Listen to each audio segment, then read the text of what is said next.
Iranian ballistic missiles have just hit Ben Gurion International Airport. Not a military installation, not a radar site, not an energy facility.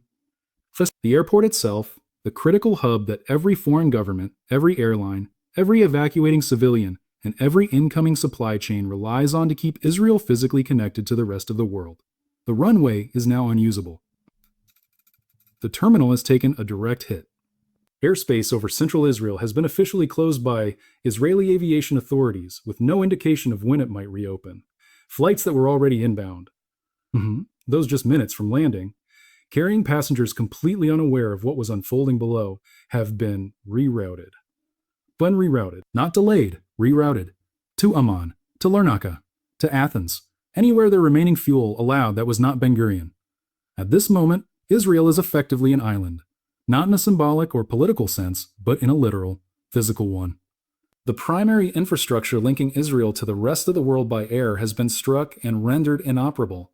This comes after weeks of assurances from the Israeli government that the airport was secure, that it was protected, that it was beyond the reach of Iranian strikes without consequence. Those assurances have now been proven either incorrect or deliberately misleading, reflecting a defensive reality that was known but not publicly acknowledged. Now consider the implications. Israeli civilians attempting to leave. Foreign nationals awaiting evacuation. Medical supplies scheduled for arrival. Military equipment moving through civilian logistics channels. At this moment, none of them have a functioning pathway in or out of the country. This is not just a disruption. It is a strategic condition resembling a siege, achieved without a single ground incursion.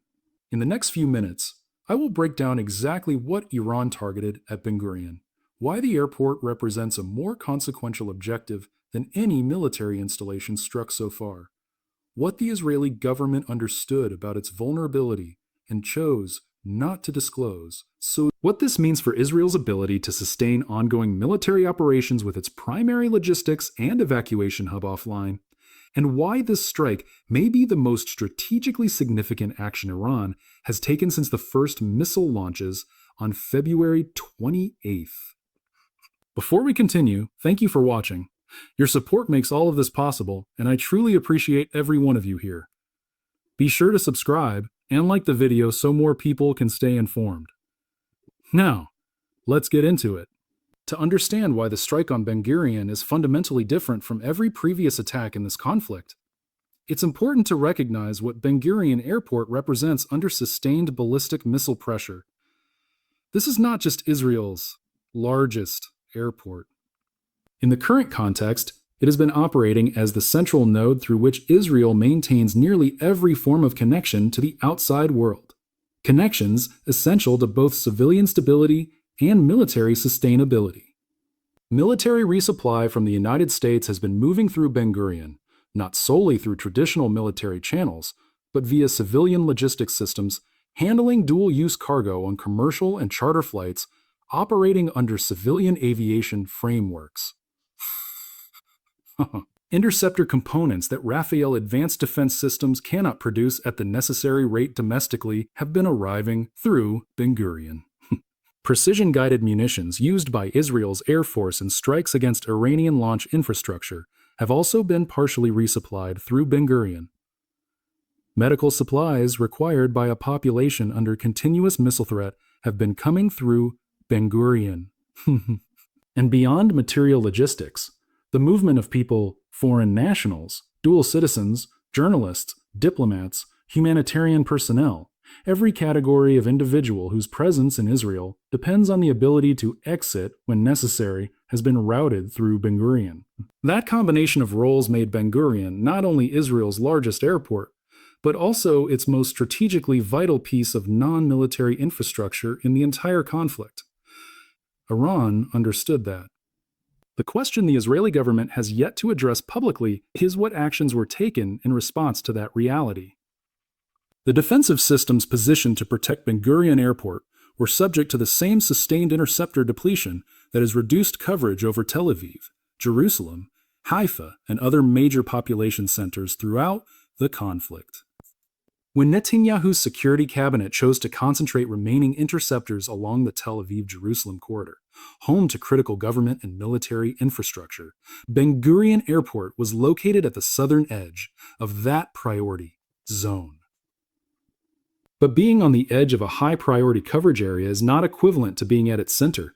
The level of defensive coverage over Ben Gurion following that strategic decision was significantly lower than the protection afforded to core government and military sites within the corridor, Iran's targeting systems, which have been continuously monitoring interceptor deployments and coverage adjustments throughout the conflict, observed this reduction in real time.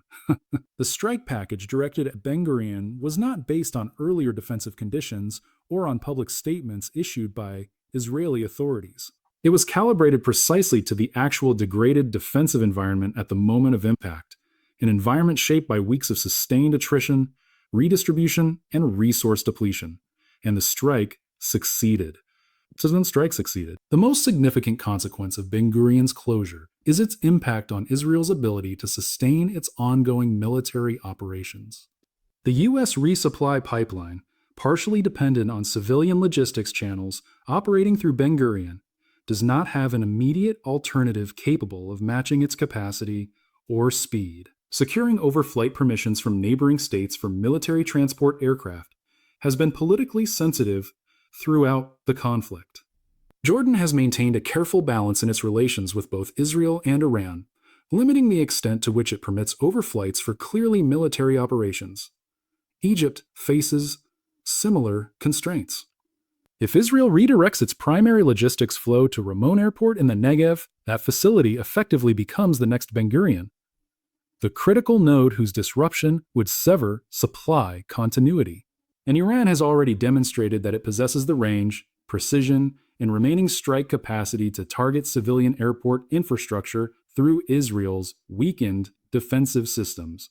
A second major consequence of the Ben Gurion shutdown is the evacuation crisis, an issue the Israeli government had been managing quietly until this strike forced it into full visibility. At the outset of the conflict, approximately 170,000 foreign nationals had registered with their embassies in Israel. A substantial number of them were unable or unwilling to depart during the limited evacuation windows that existed prior to this attack. Embassies had been organizing evacuation queues, processing travel documentation, and coordinating with airlines to secure priority departures. All of these operations depended entirely on Ben Gurion remaining open. With the airport now inoperative, those processes have come to a halt.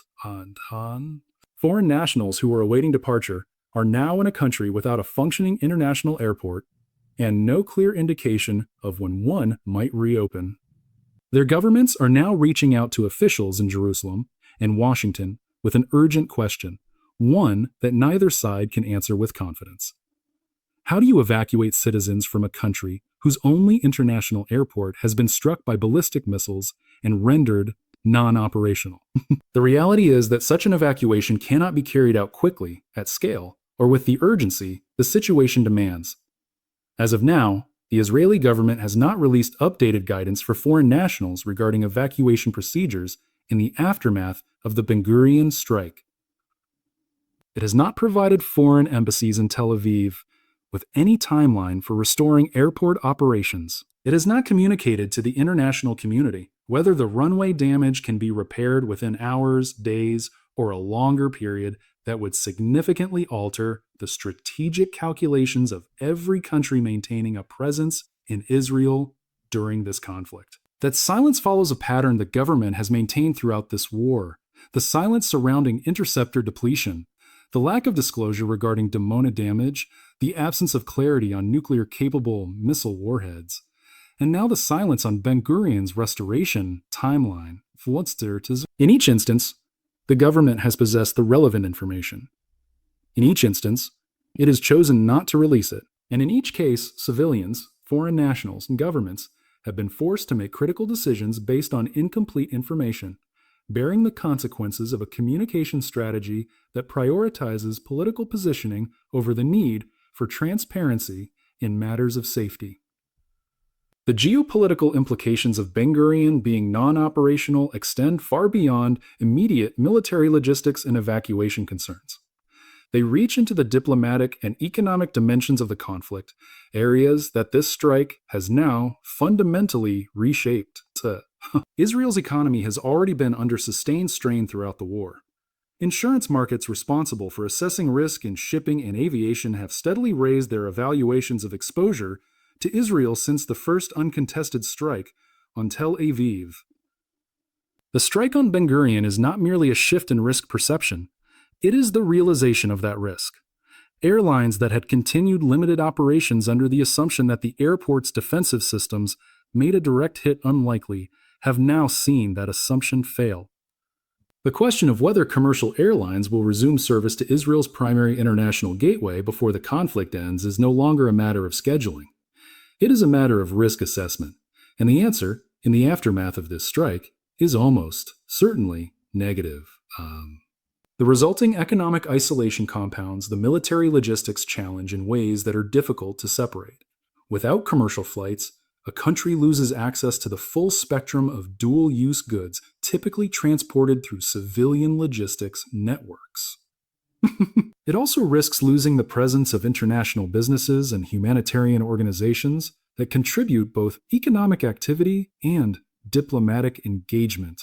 A country cut off from commercial aviation begins to appear, to governments and markets observing from the outside, as a state under significant strategic strain, not necessarily in a purely military sense measured by battlefield metrics, but in the broader sense that determines how long a government can sustain domestic and international support for an ongoing military campaign that has now resulted in the shutdown of its primary international airport. The political standing of Netanyahu's government following the Ben Gurion strike is more fragile than at any previous point in this conflict. And that assessment carries weight, given the series of events that preceded it: 5 uncontested strikes on Tel Aviv, 2 on Jerusalem, a simultaneous strike affecting both cities, 2 strikes on Dimona with undisclosed damage, the use of a nuclear-capable missile with unconfirmed warhead details, and now a direct hit on Ben Gurion International Airport. This latest strike has grounded all flights, closed central Israeli airspace, and removed the country's primary logistics and evacuation hub at a moment when the conflict is at peak intensity and reliance on that hub is critical. Up to now, each of these developments has been politically survivable for a government led by Netanyahu, given his experience and ability to manage narratives during crises. However, the Ben Gurion strike introduces a fundamentally different challenge, one that is far more difficult to navigate from a narrative standpoint than previous incidents. Earlier strikes largely affected infrastructure that most Israeli civilians do not directly engage with in their daily lives. Military installations, radar systems, or remote nuclear facilities. Even the attacks on Tel Aviv and Jerusalem, severe as they were, impacted areas that many citizens could still perceive as distant from their immediate personal experience.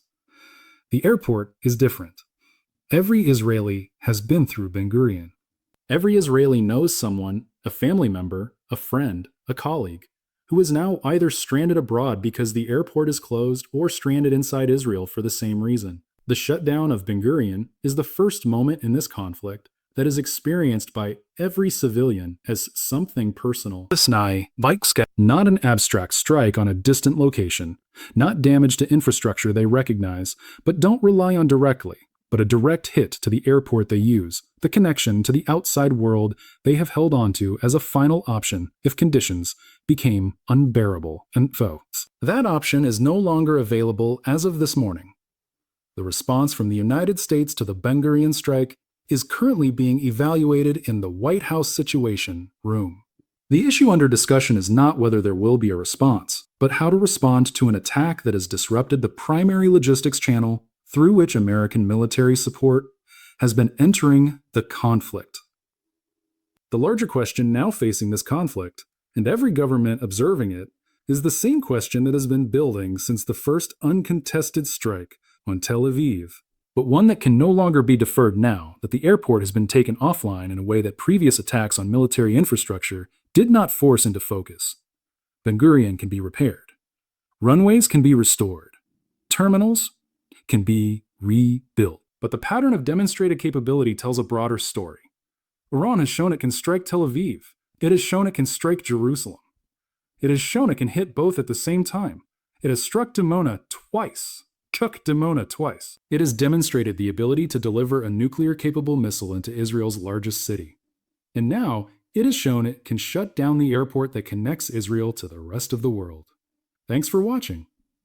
I appreciate you being here. Share your thoughts in the comments. If the strike on Ben Gurion has removed the primary logistics and evacuation hub from Israel's operational framework at the most critical phase of the conflict, when reliance on that hub is at its highest, what does that mean for the internal political stability of a government that assured its citizens the airport was secure? And what does Iran's ability to shut down Ben Gurion suggest about which piece of Israeli infrastructure may already be next on a targeting sequence that has methodically moved through key national systems since February 28th? Let me know what you think. Subscribe and like the video if you want to stay informed, and click the video on your screen to watch more. I'll see you in the next one.